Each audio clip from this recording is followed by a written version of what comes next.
యేసు నా కోసం చనిపోయి తిరిగి లేచాడు అని విశ్వాసం ఉంచి ఎవరైతే బాప్తిస్మం తీసుకున్నారో అదే క్షణంలో సాతాను రాజ్యము నుండి విడుదల పొంది దేవుని రాజ్యములో సభ్యులుగా మార్చబడ్డారు.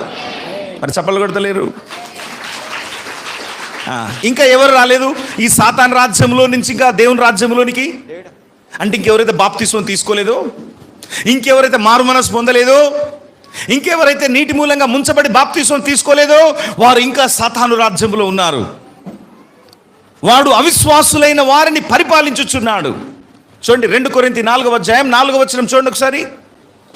ఇప్పుడు బాప్తిస్మం తీసుకోకుండా రక్షణ పొందకుండా ఎవరైతే ఉన్నారో వారు ఎవరి అధికారం కింద ఉన్నారో ఇప్పుడు వాక్యం చెప్తోంది. స్వరూపి అయి ఉన్న క్రీస్తు మహిమను కనబరుచు సువార్త ప్రకాశము వారికి ప్రకాశింపకున్న నిమిత్తము ఈ యుగ సంబంధమైన దేవత అవిశ్వాసులైన వారి మనోనేత్రములకు